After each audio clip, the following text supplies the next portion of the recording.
Hello, friends. Today it's the Muppet Show. Because, of course, it is. Everyone loves the Muppets. Everyone loves them. I don't know a single person who, well, whatever. They're puppets. They're socks. Who cares? Jim Henson was a genius, long story short. He's actually always been one of my favorite people in terms of people to aspire to be. I think that he's an incredible role model. In everything except for health. He did work himself to death. So, not the best in that way, but just the fact of what he created, like with all that hustle. Yeah, I think it's only fair that we rank his creations, so let's start. We have initially Gonzo here. Gonzo is fabulous. Gonzo was always my favorite Muppet. He was definitely the one I related to the most. For many reasons, I feel like Gonzo always has a special place in queer circles because he is this character who never really fits in, but none of them do, but they're always like universally accepted. The Muppets are kind of interesting because they kind of show you that you can fail at something and still do well. So, and you still deserve to be loved. So, that's a really good lesson to take away from this. Take away from all of this stuff. Man, my hair. Take away from all of this stuff. And Gonzo, obviously a perfect stand-in. This guy they have twice, and I don't know why, because I'd never found him funny. But, as a character in the Muppets, he's fine. They actually have a really weird selection here, and they have some that I would not choose and some that I would. So, we'll see how this does. Kermit.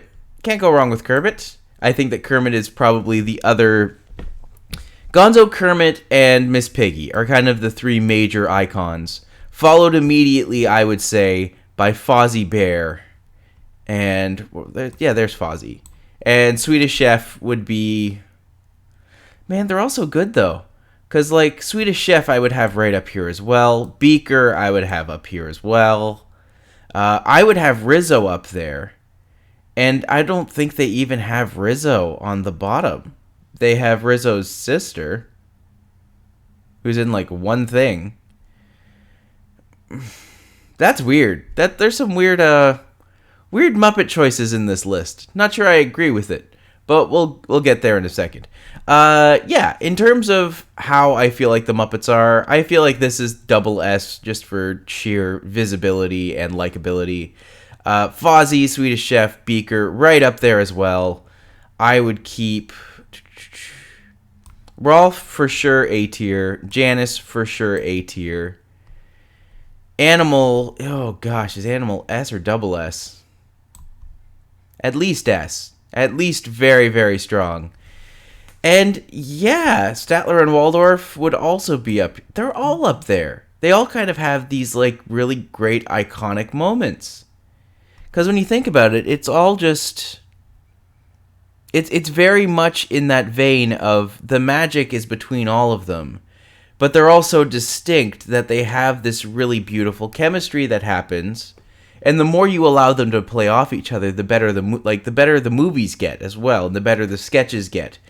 And the Muppets is kind of just renowned for being zany and crazy and hilarious. So choosing which ones are at the top and which ones are at the bottom is hard because I like all of them. Walter wasn't great. Kind of as a character, he really didn't have much impact overall. I'm going to just assume this is Rizzo, and I'm just going to put Rizzo up in A tier, even though I know that's not Rizzo. It's the one from, I think, Muppets Take Manhattan. Or maybe it's the one from the Muppets, Office sitcom-y one. But, even that, they don't even have Denise the Pig. That no one remembers that one. Robin was a really sweet character, but also in the C tier. Sweetums also would be in the B area. I said C. B area. I'm okay with this. There's just a lot to dive into here. So let's do it. The Phenomena Puppets. What do we think about the Phenomena Puppets? The Phenomena Puppets are...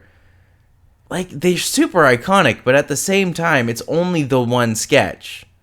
And that's it. But that one sketch has lasted so long simply because they are so dynamic, and this is something that's been ingrained in our brains since we were children. So does that give them a pass, and are they automatically A tier just based off of iconography? Or do I do it by legacy and say they were only in that one sketch? Like, they haven't really come back since then. So, in terms of how I'm ranking this, I would say B tier. I'm going to put Robin in front of Walter. Because, actually, Sweetums too. But he got his own movie, so he should be ahead of the other two. All right. Now, where does Bunsen Honeydew come in here? Bunsen being the partner of Beaker. You can't have Beaker be as crazy and zany as he is without Bunsen playing the straight man. And with Bunsen being that character and being that, soft presence, but kind of, and like, what's the opposite of benevolent? Like, kind of this mischievous scientist character. Like, they go together, but obviously Beaker is the more beloved. I think that can go without saying. And yeah, there's a lot here to unpack with a lot of these characters. Because, as I said, the Muppets are interesting. Because the Muppets are one of the few branches where they have all these characters, but no one's really good at anything. Kermit's not a great producer, because everything that he makes falls apart and everything goes crazy because everyone else is so zany. And Fozzie's not a great comedian, but he goes out there and tells jokes. And the Animal is a great drummer, but he's Animal, so he's, loud and boisterous. And Statler and Waldorf are probably the only ones who the whole time are very, very to the point. Actually, you have to keep them up there. They're pretty brilliant. All right, what else do we have? The bear character. Oh, what do we do about the bear character? I can't even remember his name. That's kind of sad. But he's kind of a later addition. I don't remember exactly how much he was in the original series, but, I remember him from Muppets in Space really well. But just based off of that, I don't know if that's a glowing recommendation. I was like, oh yeah, he was in that one movie that no one seems to remember. So that's promising. It's very promising, isn't it? Sam the Eagle has some of the best one-liners in the entire series. Can't deny that he is absolutely fantastic. But at the same time, is it maybe a little... How do I put this? Is he a little too stoic for the rest of them? He does allow that brilliant bouncing off point for all the other characters, which I think is important, so that's good. So, now, the only one I've been kind of dragging my feet on is the Electric Teeth. Because do I consider them all A's? Janice, I think, is the most distinct. The other three kind of roll together. Because we have Zoot, Floyd, and Dr. Teeth. And Dr. Teeth of them is the more distinctive, so I think he would be at the front. But then Zoot and Floyd, I feel like their characters are kind of, interchangeable at this point. Do you have, like, the whole stoner archetype isn't, like, the stoner musician archetype is tricky. Because are we basing them off of the 70s, characters they were created to emulate and mock and satirize in this really great way? But at the same time, does that still hold up literally 50 years later? You can look at their designs and see the very clear inspirations, like to, Crosby, Stills, and Nash and Young, and just that era was happening. And so obviously these were created as a satire of them. But, is it really... Do they still hold up? Are they distinct enough as characters to stand on their own? And ultimately, I have to say no. I think there's... I think they're still B tier. But in terms of distinction, tell me what the difference is between their characters. Other than the fact that I'm sure a million people want to ship them. Which is kind of weird. They're puppets. They've already got someone's hands up their butt. You don't need to do any more than that. It's just what happens. All right.